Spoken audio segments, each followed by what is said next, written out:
You ever find yourself scrolling online, you see someone and you just believe them?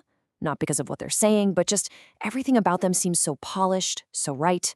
Well, that's not an accident. There's a powerful psychological trick happening, and today we're going to pull back the curtain on the digital halo effect. I mean, really think about it. You see that guru, right? They're in some minimalist studio speaking flawlessly, and your brain just instantly gives them credibility points. They haven't even made their case yet. So, what is going on there? Why do we have that gut reaction to trust the slick presentation? So here's the mental shortcut our brain is taking. It's what you could call the turtleneck heuristic. We see the visual cues, the clean outfit, that super expensive microphone, the artsy blurred background, and our brain, trying to save energy, just skips the hard work. It doesn't analyze the argument, it just slaps a big old +20 intelligence modifier on the person. It's a visual cheat code, and it works on us all the time. And look, this isn't some new bug in our human software. It's actually a very old feature of our brain's operating system. It's called an aesthetic heuristic. It's basically a rule of thumb that says, if it looks good, it is good. The problem is, modern tech has taken this ancient shortcut and turned it into an absolute superpower for persuasion. And that brings us right to the heart of it, the digital halo effect. It's a real cognitive bias. It's when that 4K camera, the crystal clear audio, that perfectly lit room, it all creates this halo of trustworthiness. And it glows around the person no matter if their ideas are brilliant or complete nonsense. We're literally judging a book by its very, very expensive cover. What's really happening here is that our critical thinking just gets sideswiped. Our brain gets tricked into thinking that the quality of the sound must equal the quality of the thought. It's a subconscious thing, happening in a split second, long before our logical brain even gets a chance to wake up and ask questions. Okay, but this isn't just some random quirk of our psychology.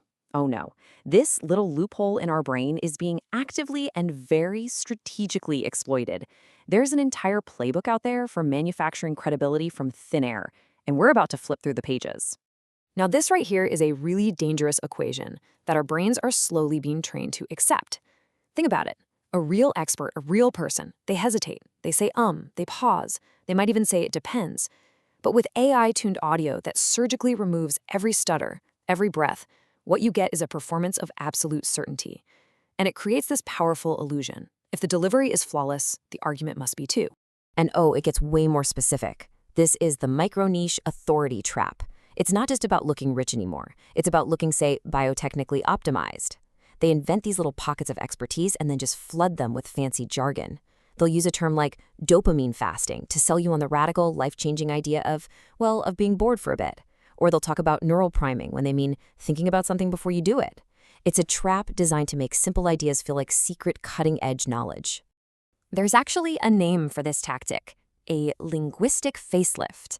It's where you take a piece of common sense advice, get more sleep, turn off your phone, and you wrap it up in complicated, scientific-sounding language. Suddenly, this same old advice feels profound, it feels exclusive, and it's worth a whole lot more money. So what do we do? How do we fight back against this? How do we possibly see past all the gloss and the polish? Well, there's a really simple but incredibly effective mental tool you can start using today. Think of it as your tactical defense. Here's the core idea. To really judge the message, you have to mentally strip away the fancy messenger. The only way you can break that digital halo is by intentionally, in your own mind, degrading the signal. You gotta drag the idea out of that perfect studio and plop it down into the messy real world. And here's exactly how you do it. We'll call it the lo-fi audit. Step 1, boil down what they're saying to its absolute core. What are they actually telling you to do? Now, step 2, and this is the most important part, imagine that exact same advice being shouted at you by a random person in a stained t-shirt at a bus stop. And that's when you have to ask yourself the big question. Does that advice still sound brilliant?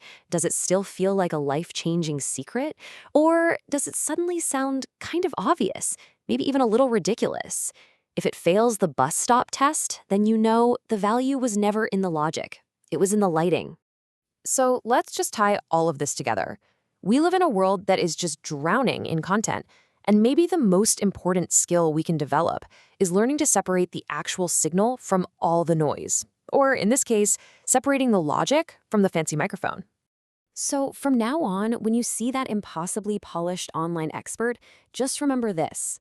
You might not be getting an education. You might just be the target of a very well-executed campaign of aesthetic seduction.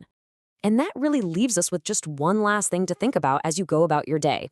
Take a hard look at the people you follow, the content you consume, and just ask yourself, whose digital halo are you trusting?